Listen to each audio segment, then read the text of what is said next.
How's it going, everybody? Welcome back to Talking Wolves, or welcome back to another match preview. Wolves are back in Premier League action after an emphatic victory in the Europa League against Espanyol. We're going to be talking about that and more in today's match preview, as Wolves will face off against Norwich back at Molineux Stadium this Sunday. Hopefully you guys are doing well, and as always, be sure to hit the like button down below, subscribe to the channel if you're new, and let me know your thoughts and predictions ahead of the game in the description down below.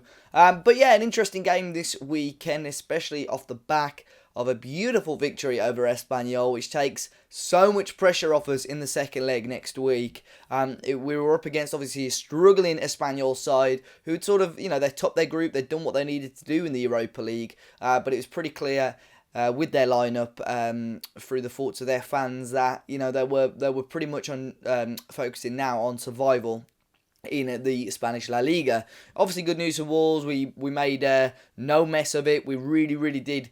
We didn't really have to get out of first gear. A hat trick for Diogo Jota and a beautiful goal for, again, this man, Mr. Ruben Neves. Big up the Ruben Neves t-shirt, by the way.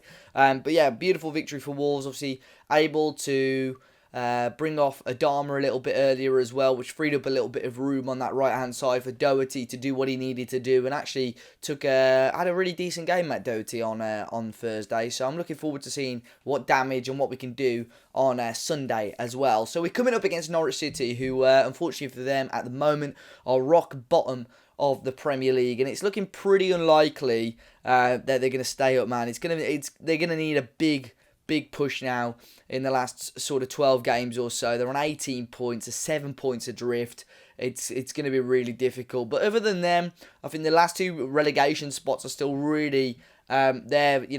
Anyone from Brighton, Bournemouth, Villa, West Ham, Watford, even Palace could get sucked into it. It is still pretty tight down there at the bottom at the moment, and just a couple of wins or a couple of decent results for a couple of those teams could change it all around. But Norwich at the moment are really in a poor shape. 26 games, just the 4 wins in those 26 games, and Daniel Farke has got a really big task on his hands, and especially it's strange because they've actually got a team of decent individuals as well, and a couple of decent players that have sort of shown the Premier League this season that they have got that little bit of quality. And at times, Daniel Farke's team do like to play really decent football, and they've played really decent football, especially towards the start of the season. They had 1 or 2 great games. Pretty sure they beat Man City as well towards the start of the season, and I think it allowed a couple of these players to show and showcase what they're capable of. But I think the real downfall for Norwich is that they haven't got that defensive discipline. They haven't really got that Premier League quality defence, to be honest. And I think that's been their downfall this season.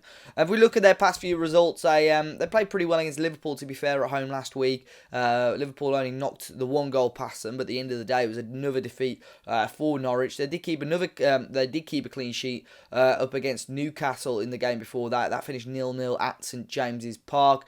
They've had a pretty tough run of fixtures in recent times, though, losing away at Spurs 2-1. Did get a 1-0 win over Bournemouth, and then they lost out to Manchester United 4-0 as well. So form recently hasn't been too bad. They're just not getting enough wins. Of course, you can cast our minds back to just before Christmas when Wolves did play Norwich. The first half was dreadful by Wolves. Obviously, allowed Norwich to take that 1-goal lead. I think the goal was through, was it possibly Todd Cantwell? Yeah, it was Todd Cantwell in the 17th minute. And it really took us until half-time, until we really woke up. Romain Saiss and then Raul Jimenez getting us the win in that game, and that was a huge 3 points for Wolves, as I say, especially as we had such a poor first half in that game. But Norwich, of course, if we're gonna pinpoint a couple of players, I think for me the obvious 3 are Todd Cantwell, Emi Buendia, and Teemu Pukki. Teemu Pukki started off the season on fire, did really well in the Championship last season as well, and to be honest, I was one of those people that doubted that he would even be able to make the step up to the Premier League. But I think he's proved a couple of doubters wrong this season. Still probably not firing as much as he would want and possibly Norwich would want, but he's so pivotal to them as a club. Todd Cantwell, has just sort of flown onto the scene, hasn't he? Young Englishman, and doing really well, and he's almost going to turn out to be a sort of James Maddison, Jack Grealish type of player, I think, who's going to be one of those players that is going to be in demand for a while. And if Norwich do go down, it'll be interesting to see what he does with his career. I'm sure there'll be plenty of teams, not just Premier League teams, but possibly even top 6 teams, looking at Todd Cantwell, with him being English and with him having that bit of extra quality. And Emi Buendia as well. Very, very decent player on the ball. And it'll be interesting to see where his career goes after this season. Other than that, they've got Max Aarons as well, the right back. I would love to see him at Wolves next season, but I think with the situation we've got Matt Doherty. I think next season it depends what we do with Luke Matheson, whether he's a first team player or whether he's going to be loaned out again or whatnot. But Max Aarons is a decent player that I'd probably wouldn't mind seeing down at Molineux. But looking at Wolves, looking at the team lineup for Sunday. I think we're going to go unchanged. I think it's got to be unchanged after that 4-0 win against Espanyol. It took us a while to grow into the game, but I think with Jota now, he does look great centrally, doesn't he? But I think if we could start with the same formation and style that we did against Espanyol, but like we did against Leicester, sort of swap mid-game, almost going to a narrow three, possibly Adama sitting in behind the strikers or Jota sitting in behind Jimenez and Adama as well. And I think that could work. And just swap in and challenging, keep Norwich guessing, because for me, their huge weak link is the middle of their defence. Grant Hanley's still playing there. And I mean, I'm going to quickly look at their team from their last game, which was obviously that 1-0 defeat to Liverpool, where obviously they did quite well to only concede the 1 goal.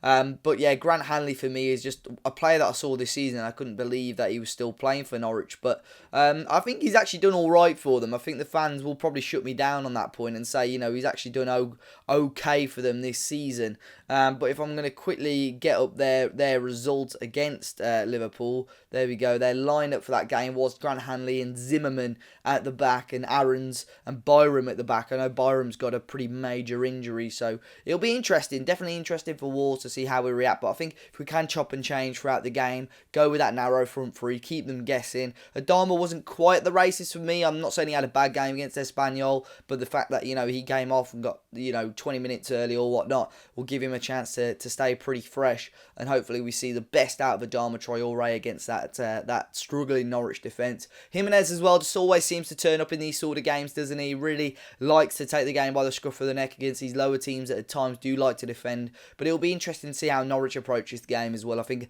the result will largely depend on how Norwich go for it. I think they do have to go for it. They can't rely on draws now. Norwich have to attack and try and score. And normally when teams come and try and attack Wolves and are left a little bit more open, that's when Wolves thrive and are really at their best. So, as I say, unchanged team. Looking forward to seeing how Diogo can get on again. Hopefully that 3 goals against Espanyol will give him a little bit of momentum. And I'm going to go with a... Let's go with it. 2-1. 2-1 score prediction. If it happens, I think the last time it did happen, it was against Norwich. I'm going to back it again. 2-1 score prediction. Guys, let me know your thoughts in the comment section down below those. And hopefully we grab it in a massive 3 points against Norwich. It would be good if we do grab the 3 points. You look at this league table at the moment. Currently sat in 8th. 3 points could catapult us back towards the top 6, which I think will be huge, especially with the situation of Man City unknown at the moment. There's a huge chance for us to gain European football again next season. But guys, be sure to hit the like button down below, subscribe to the channel if you're new, and until next time, I'll see you all very, very soon.